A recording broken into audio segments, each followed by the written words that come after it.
Coming up on AC 24/7, the Memphis officers charged in connection with the death of Tyre Nichols face a judge, and the Nichols family in court. Plus, the EPA steps following that toxic train crash in Ohio, what the government is now telling residents. And a warning for Tesla owners, why the company is now recalling hundreds of thousands of vehicles.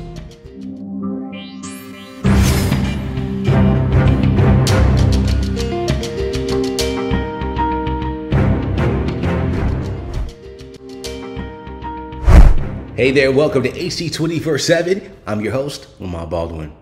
The 5 Memphis police officers charged in connection with the death of Tyre Nichols have pled not guilty to all charges. They appeared in court for the first time along with the Nichols family. The Advocate Channel's Gloria Pazimo has the latest.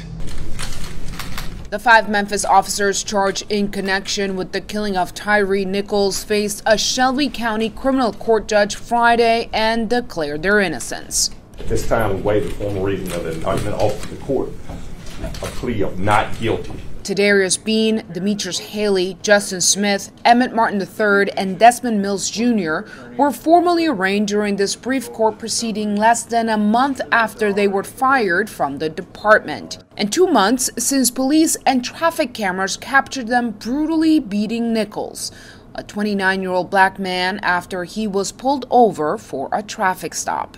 All 5 men are facing charges of second-degree murder, aggravated assault, aggravated kidnapping, official misconduct, and official oppression. On the other side of the courtroom, the Nichols family, coming face-to-face with the men accused of taking their son's life. They didn't even have the courage to look at me in my face after what they did to my son. As the wheels of justice begin to turn, the Shelby County District Attorney said the office is reviewing as many as 100 cases related to the now defunct Scorpion unit, the same anti-crime unit the 5 charged police officers were once a part of. If there's reason to doubt that the case is a valid conviction, then we'll reconsider that.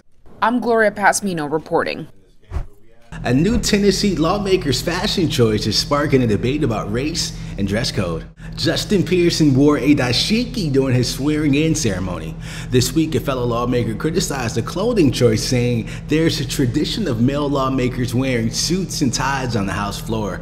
On Twitter, Pearson called Representative David Hall, quote, a white supremacist. The State House GOP responded with the tweet, reminding members of the dress code. Pearson says he will wear a dashiki but will also wear a jacket and tie so that he can be recognized on the floor. Senator John Fetterman has renewed a conversation about mental health. The Pennsylvania Democrat has checked himself into the hospital for clinical depression. The Advocate Channel's Lauren Fox reports.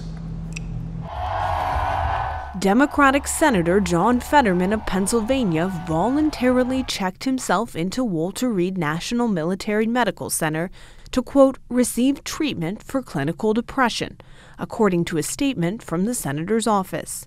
The statement also says that Senator Fetterman has experienced depression off and on throughout his life, but that it only became severe in recent weeks.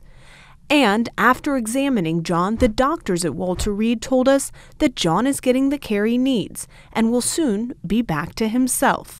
On Twitter, his wife Giselle said that she is so proud of him for asking for help and getting the care he needs. Last May, Fetterman suffered a serious stroke while campaigning. And let's also talk about the elephant in the room. I had a stroke. And raise your right hand. And just a few months later, he was elected to the Senate. We know that Senator Fetterman pushed himself so hard in those weeks after the stroke when, in an ideal world, he would have been recovering. Emergency physician Dr. Megan Rainey says while there is no indication that depression is related to his stroke, people who have a prior history of depression are at highest risk of a relapse of depression after a major medical challenge like a stroke. The American Stroke Association says depression is common among stroke survivors, impacting a third of them. It's very normal for people who go through an acute medical illness or an acute trauma to have trouble with coping afterwards. Sometimes people can have symptoms that are similar to post-traumatic stress. Sometimes they can get anxiety or depressive symptoms. I'm proud of him for recognizing them and getting treatment, which not everyone knows to do. It was just last week when Fetterman checked into George Washington University Hospital after feeling lightheaded. He was discharged 2 days later, and according to his office, the test results revealed no new stroke. Over on Capitol Hill, there is bipartisan support behind the freshman senator. Senate Majority Leader Chuck Schumer said he's happy to hear the senator is getting the help he needs, while Republican Senator Ted Cruz echoed the statement, saying mental illness is real and serious. The Biden administration is defending its response to a freight train derailment in Ohio. The head of the Environmental Protection Agency is in East Palestine. The administration says it has mobilized a robust multi-agency effort to support the people living there. The EPA wants to assure residents that the water is safe to drink and the air is safe to breathe. The EPA has vowed to hold Norfolk Southern responsible. The cause of the derailment is still under investigation. The recovery operation for the suspected Chinese spy balloon has ended. According to a statement from the U.S. military, the debris from the balloon were taken to the FBI lab in Virginia for counterintelligence exploration. U.S. Northern Command said all Navy and Coast Guard vessels have departed the area and all safety parameters have been lifted. The balloon was shot down on the coast of South Carolina earlier this month. U.S. official says it was the size of 3 buses and carried equipment that was capable of collecting signals intelligence and taking photos. The U.S. said the balloon is part of a large fleet controlled by the Chinese military that has conducted surveillance over at least 40 countries across 5 continents in recent years. 1 year since Russia began its brutal invasion of Ukraine is approaching fast, and a bipartisan group of 5 lawmakers has sent President Biden a letter asking that he send Ukraine F-16 fighter jets that Ukraine President Volodymyr Zelensky requested. In the letter, 5 congressmen said Ukraine needs the F-16 Fighting Falcon aircraft or similar 4th-generating aircraft as soon as possible. They cited a renewed Russian offensive and the expectation that large-scale combat operations will ramp up. So far, President Biden has ruled out giving combat aircraft. And it's unlikely that the lawmakers' letter will change the Biden administration's decision. However, while there's no promise of delivering any Western aircraft to Ukraine, the UK has said it will start training Ukrainian pilots on NATO standard fighter jets. Tesla is recalling all of its vehicles equipped with the full self-driving mode. The recall affects over 360,000 vehicles. The National Highway Traffic Safety Administration says the full self-driving feature can cause the vehicle to violate traffic laws in certain rare circumstances. Tesla will attempt to fix the problem through a software update. The study found that adolescents who chose not to date fare as well as or better than their couple counterparts in social and leadership skills. Researchers looked at the dating habits of 6th through 12th graders.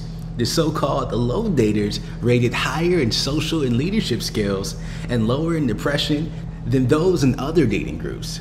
The report is a re-examination of a 2013 study.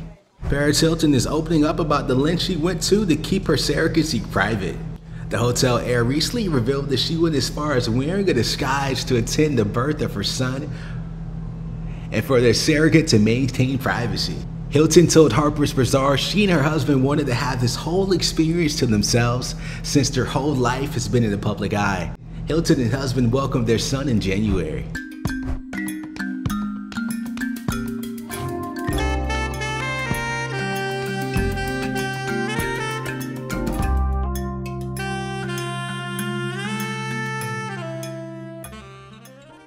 We are celebrating Black History Month, and today we want to celebrate WNBA superstar Brittney Griner.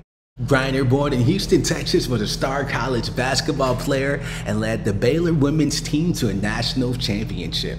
In 2016, Griner led the U.S. Nationals women's basketball team and is a 2-time Olympic gold medalist and also a 2-time FIBA Women's World Cup winner.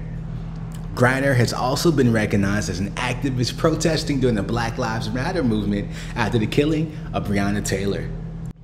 Griner most recently spent months detained in Russia after a vape containing cannabis oil was discovered in her luggage. She has vowed to return to the WNBA. Thank you for joining us for AC 24/7. For more content that advocates to you, go to advocatechannel.com and make sure you follow us on Instagram, Twitter, and Facebook, and subscribe to our YouTube channel. For the Advocate Channel, I'm Lamont Baldwin.